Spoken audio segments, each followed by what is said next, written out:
그래서 이와 같은 이 부활 부정론이 확산되게 됨에 따라서 자연스럽게 그것은 그들의 가치관을 형성하게 되었고, 가치관이 형성되었기 때문에 사람들은 말과 행동에 나갑니다. 그런데 그게 바로 성도들의 이 생활을 여러 가지 문제로 이끌게 되었다라는 것입니다. 자, 그렇다면은 부활 부정론이 확산된 그 내용들을 그림으로 한번 더 보겠습니다. 글씨가 늘 작구나. 예. 여기 보시면 이렇게 써 있습니다. 죽은 자의 부활은 없다라고 하는 이러한 잘못된 가르침이 나오게 되었습니다. 교회 내에서 발생을 했어요. 그 내용은 몸은 중요하지 않다, 영혼만이 중요하다, 부활은 있을 수 없는 이야기다, 그러므로 부활은 없다라고 주장하는 것입니다. 문제는 이것이 자기들끼리만 조금 그러면 괜찮겠는데 계속 퍼뜨리잖아요. 그러니까 이게 교회 전체로 어떻게 됐을까? 퍼져나가게 되었겠죠. 자, 그래서 이게 부활은 없다라고 하는 이들의 그 주장에 의하여 사람들은 생각이 바뀌게 되겠죠.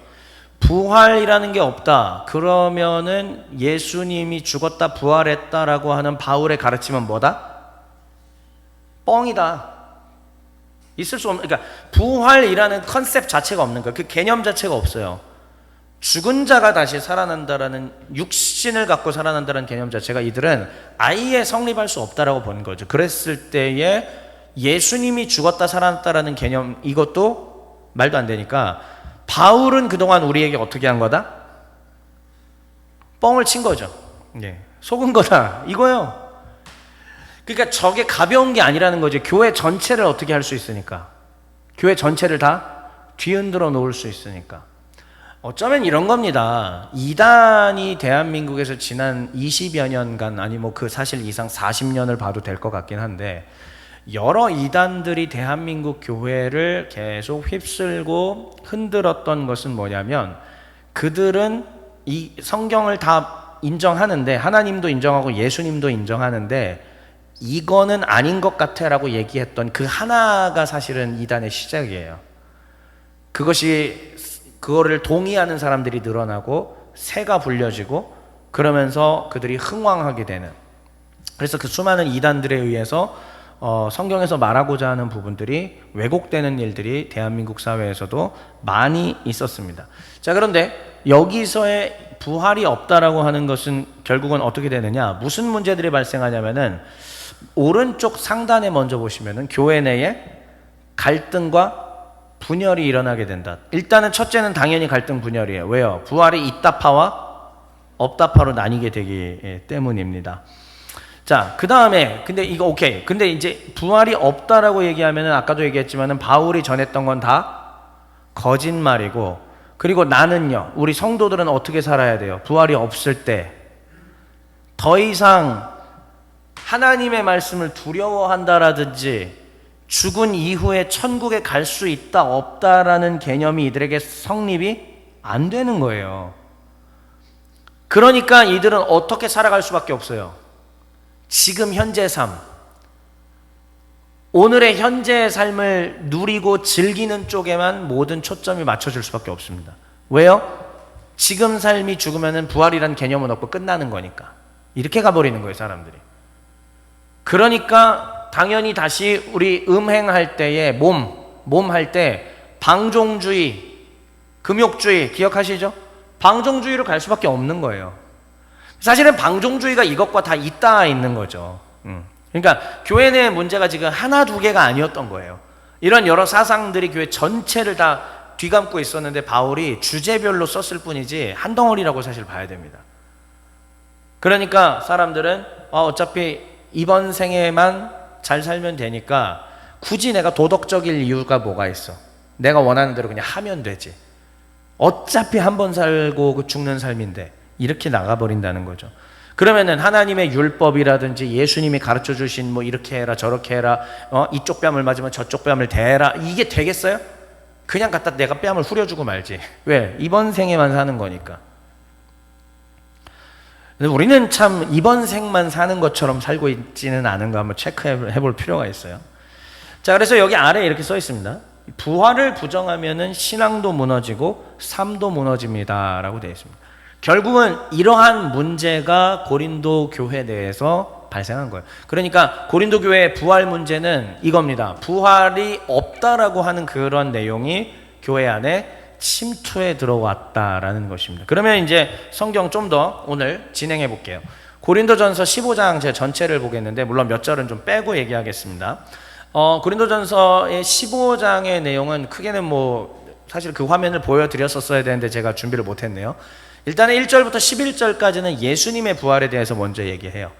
그 다음에는 중간은 성도들의 부활에 대해서 얘기를 하는 거고 죽은 자들의 부활이 있다 논증하는 거예요. 논증이에요. 여기서부터는 다시요. 예수님의 부활에 대해서 1절부터 11절 먼저 얘기하고 중간 파트에서 성도들의 부활이 있다, 죽은 자들의 부활이 있다 이거 논증하고 그 다음 마지막에 몸으로 부활할 것이다.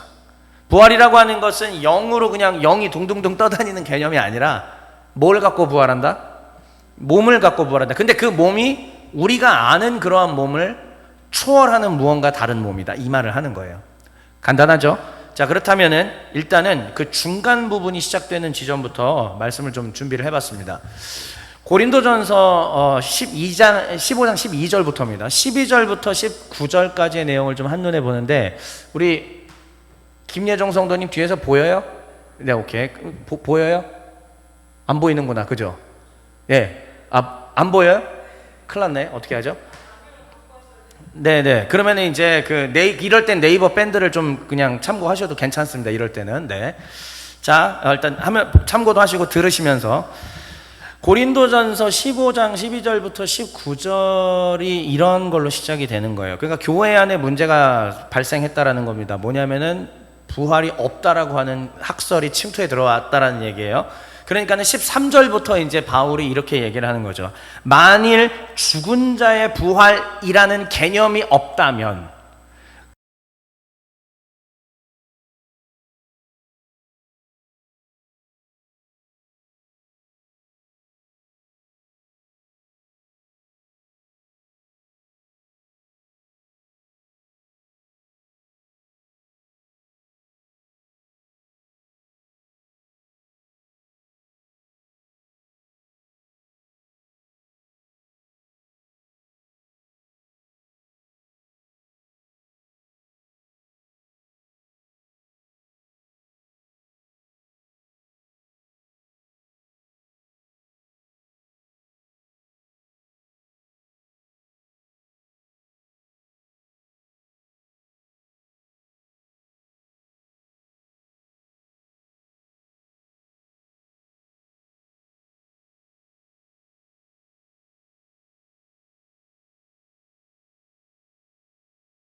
지금 12절부터 19절까지의 내용을 한눈에 본 겁니다. 그러면 조금 이어서 20절부터 28절의 내용은 이렇게 진행돼요. 그러면 이어서 오케이, 자, 부활에 있는 거야. 예수님은 분명히 부활하셨는데 그럼 그 부활의 순서는 어떻게 되는지 한번 살펴보자, 이렇게 하는 겁니다. 부활의 순서입니다. 첫 번째로는 예수님께서 먼저 부활하셨다. 바울이 이 설명을 해줍니다. 그래서 예수님이 부활하신 것을 가리켜서 부활의 첫 열매라고 얘기하는 겁니다. 여러분, 이 첫 열매라고 하는 것은 무엇이냐면은 내가 밭에서 이제 고추 하나가 이제 열매가 맺혀요. 그러면 이제 고추 하얀 꽃 있잖아요. 하얀 꽃이 이제 되고 그 다음에 열매가 맺히죠. 수확을 했습니다. 그럼 고추를 하나 따면은 줄줄이 거기에 고추들이 어떻게 된다? 날 거라는 기대감을 갖고 있잖아요. 이게 첫 열매예요. 상추도 마찬가지입니다. 상추를 여기서 하나 땄어요. 그러면 상추대가 쭉 올라오지 않습니까? 하나 따면은요, 올라오면서 또 딸 수 있고 또 딸 수 있고 또 딸 수 있어요, 계속.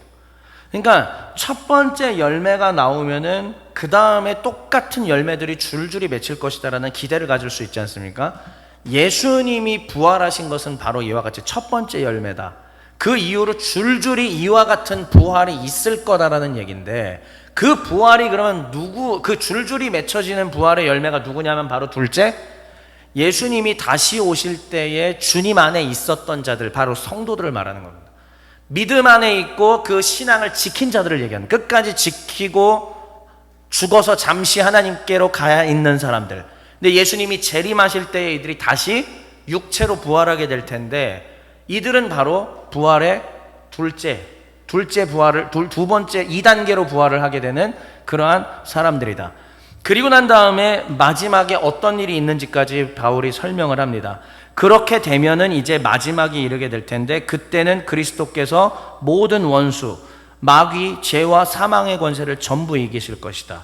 그리고 만물이 다 주님 앞에 엎드러지게 될 것이고, 예수님께서는 만물의 권세를 받으시고, 그리고 그 모든 만물의 권세를 가지고 성부 하나님께 그것을 올려드리게 될 것이다. 이걸 얘기하는 거예요. 그때 그것을 바라보고 기뻐하고 박수치고 함께 노래하고 찬양하는 자들이 누굴까요? 주님 안에 있었던 부활한 성도들이 바로 그 일을 하는 거예요. 성도들이 목소리를 높여 주님의 이 위대하신 구원의 계획을 노래할 겁니다. 그리고 하늘의 천사들은 옆에서 뭐 하고 있을까요? 나팔 불고 있겠죠. 빠바바바 하고 있겠죠. 그러면서 이제 천군들의 그 오케스트라와 성도들의 합창으로 인하여 하나님이 영광 받으시는 그런 모습들이 펼쳐지게 될 거라는 거예요. 이게 바울이 이야기하는 부활의 순서입니다. 자, 부활이 없다고 하지 마라. 부활은 분명히 있다. 그리고 부활은 이러한 순서로 이루어지게 될 것이다. 이렇게 얘기하고요. 건너뛰어서 35절로 갑니다. 이렇게 돼요. 이제 복잡하죠. 자, 그러면은 이제 여기서 이러한 질문이 발생하는 거예요. 죽은 자들은 대체 어떻게 다시 살아나고, 그러면 어떠한 몸을 갖고 살아나는가? 이게 궁금한 거예요.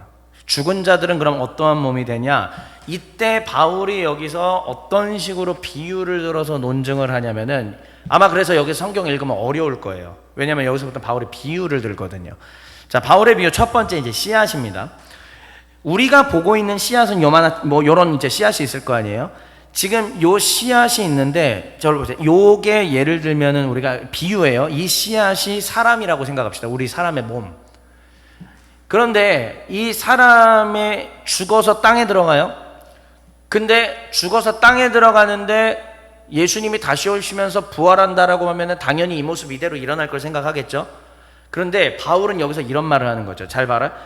이 씨앗이 땅에 떨어져서 썩어서 완전히 없어지고 분해되면 뿌리가 생기고 줄기가 나고 잎이 나고 전혀 요만했던 것에서 전혀 상상할 수 없는 이러한 모양이 되지 않느냐.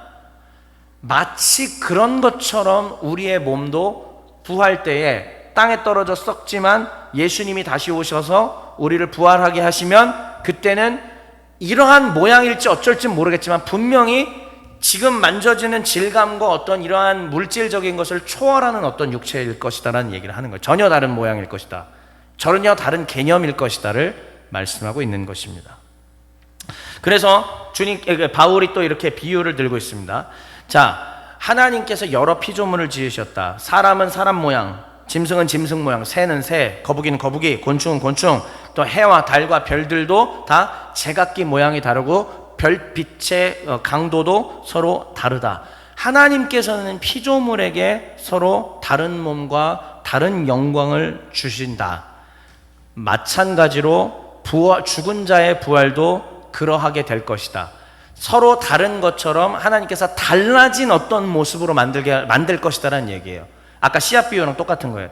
달라진 어떤 모습으로 만드실 건데, 썩어질 우리의 육체가 땅에 들어가게 될 것이고, 썩어진 우리의 육체가 땅에 들어가서 썩지만 주님의 재림으로 인하여 부활하게 될 때는 썩지 아니할, 하여튼 그 어떤 다른 어떤 걸로 분명히 우리를 영화롭게 영광스럽게 부활하게 하실 것이다 라고 말씀을 주시는 것입니다. 이게 성도에게 있을 부활이에요. 그러니까 이제 우리가 그저께 금요 묵상 기도회 때 정진옥 성도가 혼자서 이제 초딩 같은 질문들을 계속 하지 않았습니까? 우리 죽은 다음에 부활하면 우리 몸은 어떻게 될 것인가부터 이런 초딩 같은 질문을 했는데, 사실 모두가 궁금해하는 질문이에요. 정답은 알 길은 없지만은 바울이 알려준 것의 기초로, 이 15장을 기초로 볼 때 우리의 성도의 부활은 바로 이런 식으로 달라진 하여튼 어떤 몸이래요. 무언가 다른 몸, 여기까지입니다. 주님이 가르쳐 주신 것은 여기까지예요. 자, 그래서 하나 더 51절에서 54절을 보면 이렇게 됩니다. 우리가 다 잠잘 것이 아니고 다 변화될 것이다. 둘째, 순식간에 눈 깜짝할 사이에 나팔 소리가 일어나면은 주님의 재림이 일어나게 될 것이고, 그 다음 그때 되면은 잡아요, 썩을 것이 썩지 않을 것으로 바뀐다. 자, 아까 말했죠? 씨앗이 이런 다른 모양으로 바뀌듯이 우리의 썩을 육체가 어떻게 된다고요? 썩지 아니할 무언가로. 다시, 지금 우리의 육체는 썩을 거잖아요. 그러나 썩지 아니할 어떠한 신비로운 무언가로 바뀐다라는 것이 성경이 우리에게 가르쳐 주는 것입니다. 죽을 것이 죽지 아니할 몸으로 입게 될 것이고, 그리고 이 썩을 것이 썩지 않을 것을 입고 죽을 것이 죽지 않을 것을 입을 때에, 그때에 이 말씀이 이루어지리라. 참 멋있는 말씀인데 글씨가 너무 작아서 읽을 수 있을까 모르겠어요. 사망아라고 맨 아래 저기 네 번째 거에 읽으실 수 있겠어요? 시작. 사망아 네가 이김이 어디 있느냐, 사망아 네가 쏘는 것이 어디 있느냐. 문학적 표현이죠. 사망은 누구에게 지금 얘기하는 거야? 마귀 권세에게 얘기하는 거야. 죄와 사망의 권세. 아담의 범죄 이후로부터 정령 선악과를 따먹으면 죽으리라고 얘기하신 하나님과 아담 사이의 그 계약, 그게 아담 이후로 태어나는 모든 인간들에게 법적인 언약 때문에 법적으로 계속 그게 적용되고 그렇게 태어나거든요. 그런데 이제 예수께서 재림하시는 그 순간에 이제 이게 어떻게 된다? 더 이상 그 끊어진다는 거예요. 사망아 네가 이기는 것이 어디냐, 사망아 네가 쏘는 것이 어디 있느냐. 사망을 이기신 우리 주 예수 그리스도를 찬송하리로다, 이 말이에요. 예, 마지막 때 이렇게 된다라는 것을 바울이 우리에게 가르쳐 주는 것입니다. 자, 이게 15장에서 바울이 계속 논증하는 얘기.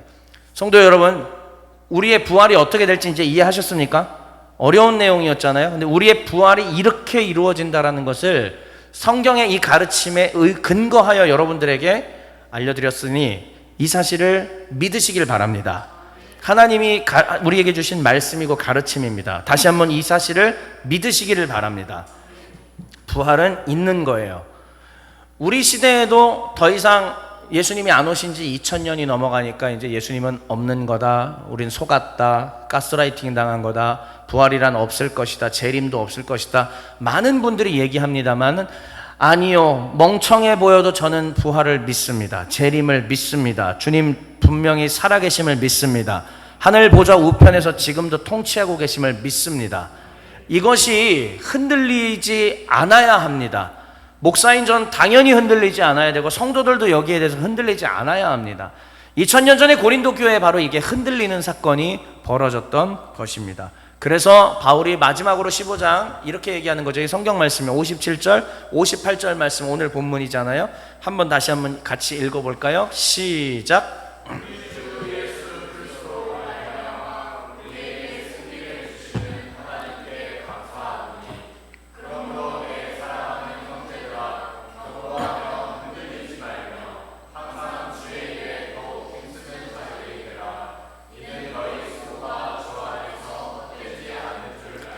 바울이 이 부활 문제에 대한 논증을 마치면서 이렇게 얘기하는 겁니다. 사랑하는 성도들아, 형제들아, 견고하라. 흔들리지 마라. 그리고 이전부터 해왔듯이 주의 일에 계속 힘쓰라. 만약에 부활이 없다라는 그 사람의 주장에 성도들 전체가 흔들려 버리면 더 이상 주의 일에 힘쓰는 사람 나온다 안 나온다? 전도하는 사람, 선교하는 사람, 주의 사역하는 사람 나온다 안 나온다? 안 나오는 거예요. 그러면 대한민국의 현재 신학교에 가는 분들이 현저히 줄어들고 있는 이것은 뭘 의미할까요? 뭘 의미하는지 말하지 않겠습니다. 다시 한번.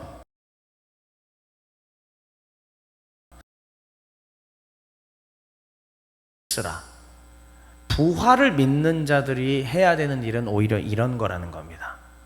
부활을 믿어도 흔들릴 만한 일은 계속 생길 거고, 누가 와서 막 교회를 파헤칠 만한 일도 끝까지 생기고, 왜 이렇게 안 오시나라는 답답함 가운데 못 믿겠다라고 하는 것들도 생깁니다. 어차피 이 세상은 그냥 이 세상에서 한번 살아가고 끝나고, 예수님이 내 눈앞에 나타난 적도 없고 하나님의 그러한 신비한 역사를 체험한 적도 없고, 어차피 하나님 안 계신 것 같고, 그러니까 이번 생만 열심히 살면 되겠네. 근데 교회에서 가르쳐주는 내용들은 이번 나의 생을 행복하게 즐기며 살기에는 다소 억압적인 요소가 너무 많네. 그러므로 나는 이제 어떻게 하리라?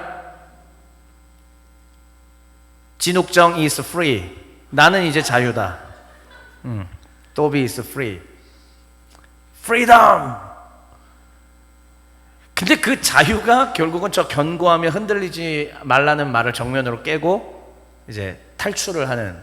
그래서 오늘날의 교회를 탈출하고 하나님의 가르침과 이것들을 탈출하는 분들이 많은 것은 어쩌면 거기에 흔들려 버리고 있는 지금의 우리의 세태를 반영하고 말씀해 주시는 것은 아닐까 생각을 해 보게 됩니다. 자, 그러면 이제 마지막으로 그리스도인의 부활 이해를 총정리를 해보려고 합니다.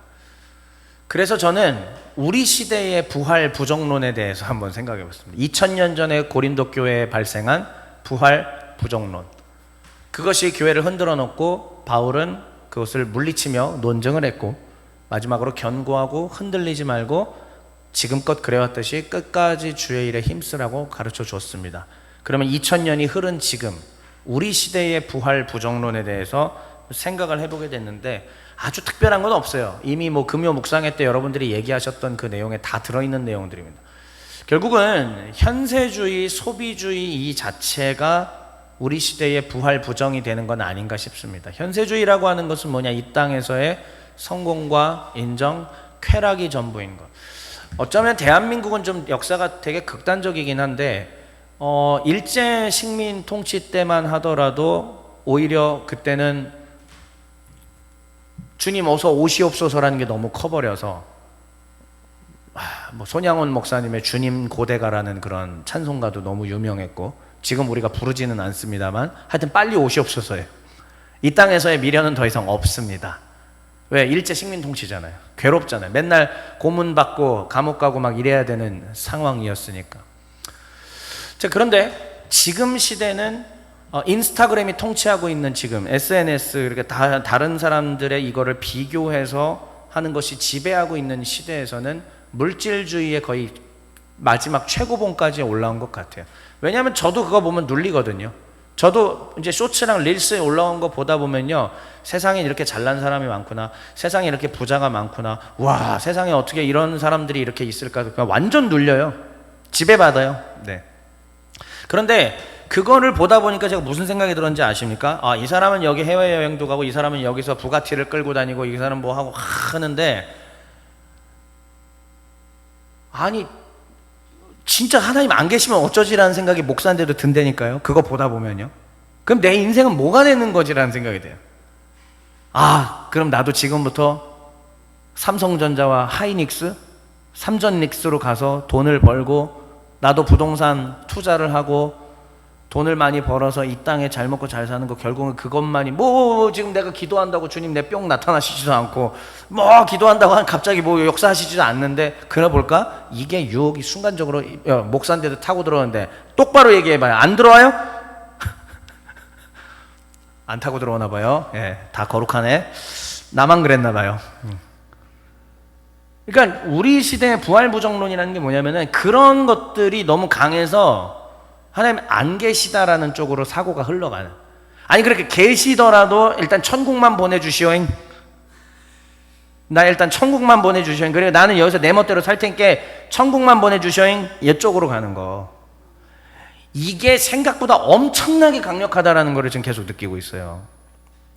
옛날부터 강했고요. 지금도 강하고 앞으로도 강할 겁니다.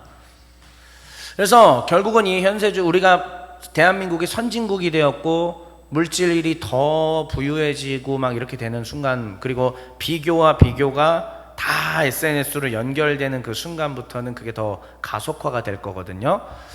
그거는 결국은 무기력으로 이어지게 될 거고, 주님이 안 계시다, 그리고 주님은 부활하시지 않았을 것이다 쪽으로도 가게 되고, 결국은 이 생밖에는 없다라는 사람들의 사고로 굳어지게 되더라라고 하는 것입니다. 이외에도 다른 여러 가지들이 사실 있기는 한데 저는 거의 이제 이쪽에만 이제 포인트, 이게 제일 중요한 것이 아닐까 포인트를 한번 잡아봤어요.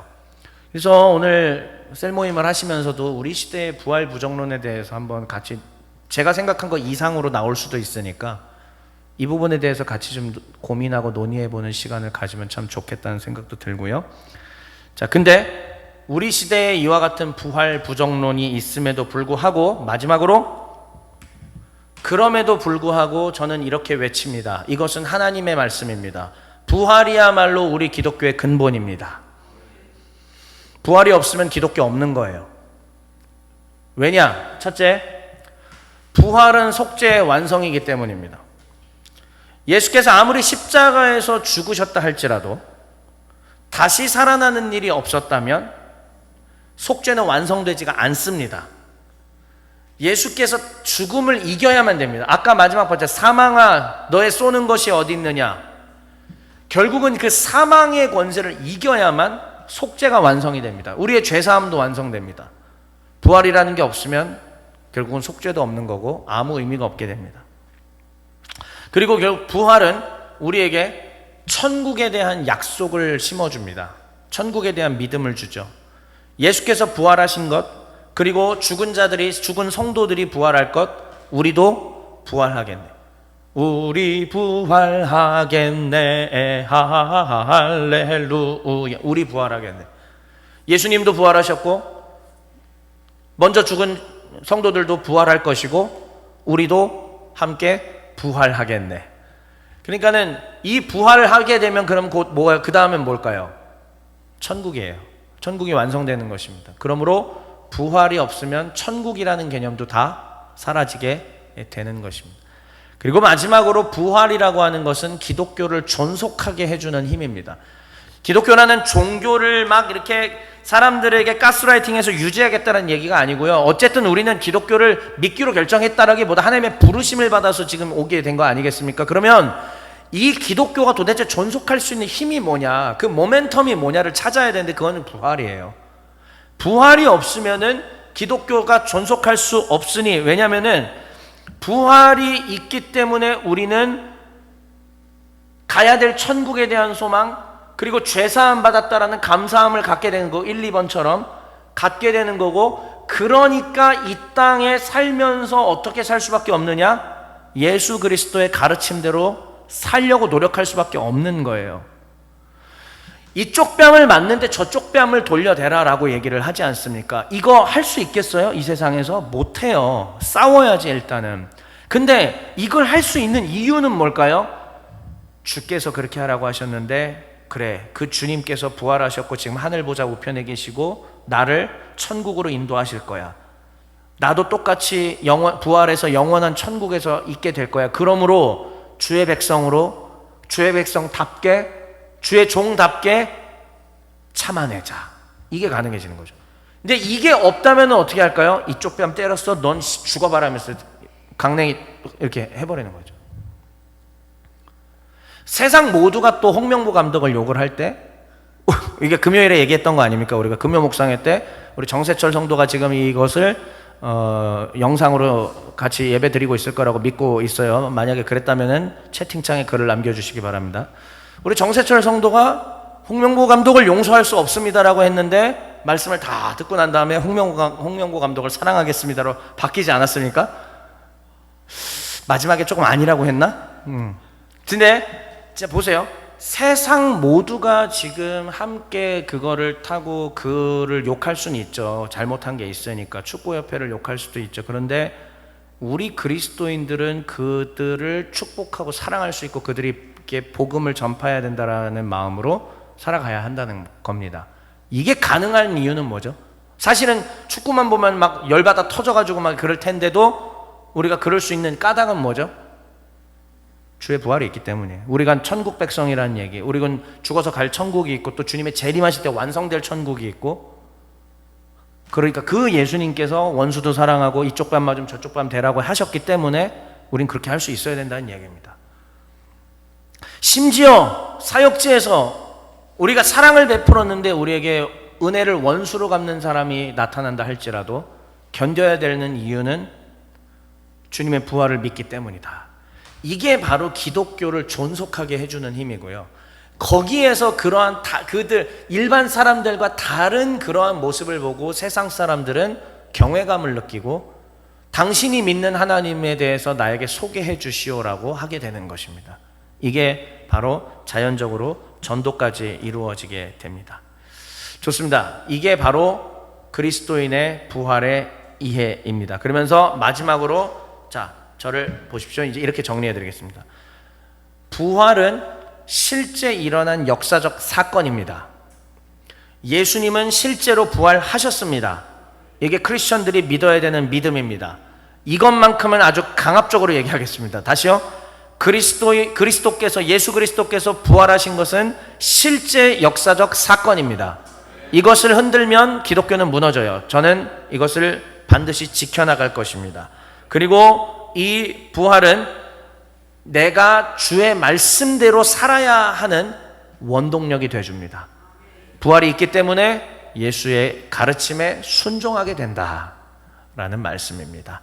성도 여러분, 이게 부활에 대한 고린도 교회의 문제였고 하나님이 바울을 통하여 내려주신 해답이고 시공간을 초월하여 2000년 뒤에 오늘 종회교회에 주님께서 가르쳐 주시는 해답입니다. 아멘. 메시지 읽고 마치겠습니다. 시작. 오 주님, 주님의 부활은 역사적 사건입니다. 우리의 부활도 역사적 사건이 될 것입니다. 오타가 있어요. 마치 선악과가 인간의 방종을 제어했듯이 주님의 부활과 다시 오심을 인해 우리의 삶이 제어되게 하옵소서. 기쁨으로 복음을 전파하며 살게 하옵소서. 아멘.